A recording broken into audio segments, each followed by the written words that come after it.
Hola, soy Sergio Luján Mora, profesor de informática de la Universidad de Alicante, y en este vídeo te voy a presentar algunos recursos que te van a ayudar a conocer los personajes y los hechos más importantes de la reciente historia de la web.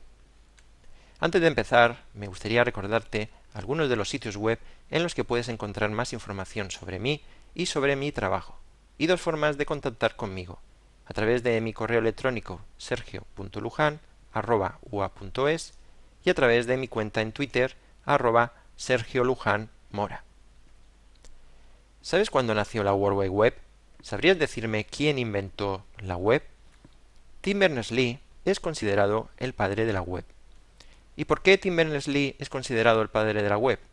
Tim Berners-Lee desarrolló las tres tecnologías fundamentales de la web: HTML, Hypertext Markup Language, el lenguaje de marcado o etiquetado que se emplea para escribir los documentos o páginas web; URL, Uniform Resource Locator, el localizador de recursos uniforme, el sistema de localización o direccionamiento de los documentos web; y HTTP, Hypertext Transfer Protocol, el protocolo o lenguaje con el que se comunican el navegador y el servidor web, y que se emplea para transmitir los documentos web por Internet.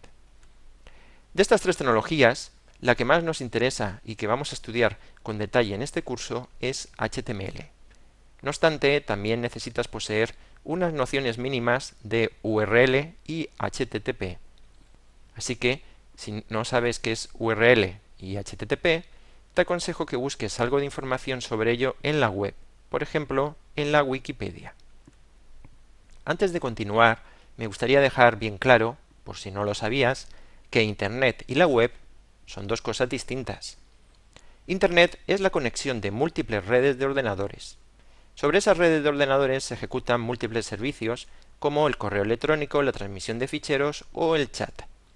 La web es un servicio más, el más popular. Sin embargo, no todo el mundo lo tiene muy claro, y es muy normal que a Tim Berners-Lee le llamen el inventor o el creador de Internet, como en el caso de un canal de televisión de los Estados Unidos llamado PBS.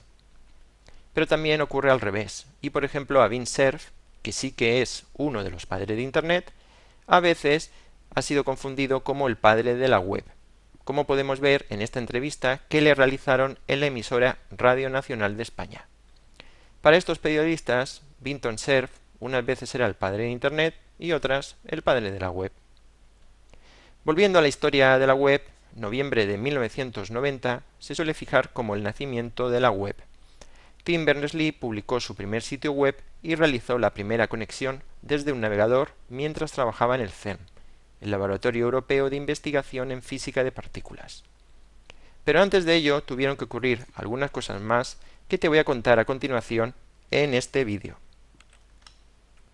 Un resumen de lo que te voy a contar lo puedes encontrar en mi libro Programación de aplicaciones web, historia, principios básicos y clientes web, que lo puedes descargar de forma gratuita en formato PDF desde esta dirección. Lo escribí en el año 2002, pero la historia de la web no ha cambiado, así que lo que te cuento en este libro sigue siendo totalmente válido. Lo que sí que puede ser es que contenga algún error. Si encuentras alguno, escríbeme y me lo cuentas, te lo agradeceré.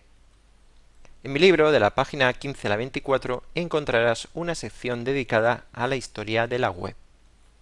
Muchos autores suelen citar a Vannevar Bush, un visionario para su época, como uno de los antecedentes de la web. Ingeniero e inventor, durante la Segunda Guerra Mundial fue administrador del proyecto Manhattan, que desarrolló las dos primeras bombas nucleares. En julio de 1945, Vannevar Bush publicó el artículo As We May Think en The Atlantic Monthly sobre un dispositivo fotoeléctrico y mecánico llamado Memex, capaz de crear y seguir enlaces entre distintos documentos almacenados en microfichas. En definitiva, un sistema muy parecido a lo que hoy conocemos como hipertexto. Este artículo lo podemos encontrar en la web traducido al castellano con el título ¿Cómo podríamos pensar? En su artículo, Vannevar Bush nos dice: tomemos en consideración un aparato futuro de uso individual que es una especie de archivo privado, mecanizado y biblioteca. Como necesita un nombre, y por establecer uno al azar, podríamos denominarlo Memex. Un Memex es un aparato en el que una persona almacena todos sus libros, archivos y comunicaciones, y que está mecanizado de modo que puede consultarse con una gran velocidad y flexibilidad. En realidad, constituye un suplemento ampliado e íntimo de su memoria. Y más adelante escribe: todo lo que acabo de describir es bastante convencional, teniendo en cuenta que se trata de una proyección en el futuro de los mecanismos y artilugios varios de que disponemos hoy en día. No obstante, representa un paso inmediato hacia la indización o archivado de tipo asociativo, cuya idea básica consiste en posibilitar que cada uno de los elementos pueda seleccionar o llamar, según nuestra voluntad, a otro elemento de una manera inmediata y automática. Esta constituye la característica esencial del memex. El proceso de enlazar dos elementos distintos entre sí es lo que le otorga su verdadera importancia. El siguiente personaje importante es Ted Nelson, que acuñó los términos hipertexto e hipermedia en el año 1965. Ted Nelson también es famoso por el proyecto Xanadu, un revolucionario sistema de hipertexto mucho mejor que la actual web, pero que nunca ha visto la luz.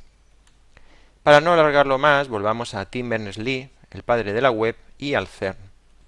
El CERN es el laboratorio en el que hace poco se detectaron unas partículas, los neutrinos, que parecía que se movían más rápidos que la luz, violando así los principios básicos de la física actual, pero que al final se descubrió que todo había sido un error debido a un cable mal conectado. ¿Y por qué nació la web en el CERN? Se podría pensar que fue una casualidad, pero no es así. En el CERN trabajaban y siguen trabajando miles de científicos provenientes de todo el mundo. Estos científicos generaban miles de informes, documentos, diseños y resultados que estaban distribuidos por todo el mundo. Desgraciadamente, todos estos científicos tenían un grave problema para compartir toda la información que generaban, ya que se encontraba distribuida en miles de ordenadores de los que hacía falta conocer su dirección IP, su protocolo de comunicación, el nombre de usuario y contraseña y la aplicación cliente específica para realizar la conexión. Y aquí es donde aparece Tim Berners-Lee, que trabajaba en el CERN como ingeniero de software. En 1980, Tim Berners-Lee ya soñaba con un sistema de hipertexto que acabaría siendo la actual web, y desarrolló un sistema denominado Enquire, un sistema de hipertexto para almacenar información. Aquí tenemos unas imágenes del manual original de octubre de 1980. Desgraciadamente, el sistema era un poco complejo de usar y su uso no prosperó. Tim Berners-Lee siguió trabajando en la idea de desarrollar un sistema de hipertexto fácil de usar y en marzo de 1989 escribió su propuesta Information Management, a Proposal. En el resumen podemos leer el objetivo de su propuesta. Esta propuesta se refiere a la gestión de la información general sobre aceleradores y experimentos en el CERN. Se analizan los problemas de pérdida de información sobre los sistemas de evolución compleja y elabora una solución basada en un sistema de hipertexto distribuido. Sorprende lo que escribió Mike Sendall, el jefe de Tim Berners-Lee, después de leer esta propuesta. Impreciso, pero interesante. Un poco más y nos quedamos sin la web. En esta dirección podemos encontrar una copia en formato HTML de la propuesta original. Tim Berners-Lee inicialmente no le puso un nombre a su propuesta, pero al poco tiempo lo llamó MES, que en castellano significa malla. Después, en 1990, cuando comenzó a programar el sistema, le cambió el nombre primero a World Wide Web, todo junto, y finalmente el actual World Wide Web. Recordemos que el objetivo que se buscaba era que los miles de científicos que trabajaban en el CERN pudieran compartir toda la información que generaban. Para ello, Tim Berners-Lee tuvo que crear un formato para escribir los documentos, el lenguaje de marcado HTML.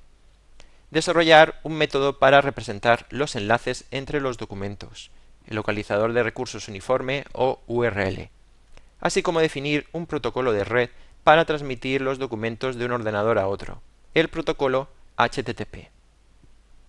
En noviembre de 1990, que se suele fijar como el nacimiento de la web, Tim Berners-Lee publicó su primer sitio web y realizó la primera conexión desde un navegador mientras trabajaba en el CERN. Esta es la dirección de la primera página web que se publicó, una página web dedicada a explicar su invento. Hoy en día la primera página web ya no existe, se perdió, pero podemos encontrar esta página web de homenaje en la que se nos indica que aquí estuvo el primer servidor web de la historia. Y también podemos encontrar un enlace a una copia de esa primera página, no la primera, sino una versión posterior del año 1992. Te recomiendo que veas este pequeño fragmento de vídeo de menos de un minuto en el que Tim Berners-Lee recuerda cómo fueron los primeros momentos del nacimiento de la web. Como puedes suponer, no hubo ni flashes, ni música, ni miles de llamadas de teléfono de felicitación, ni grandes titulares en los periódicos. Su nacimiento pasó bastante desapercibido. Con esto finaliza la primera parte del vídeo sobre la historia de la web. Ahora te invito a ver la segunda parte. Recuerda que este vídeo forma parte del curso Introducción al Desarrollo Web, que está disponible en la dirección idesweb.es.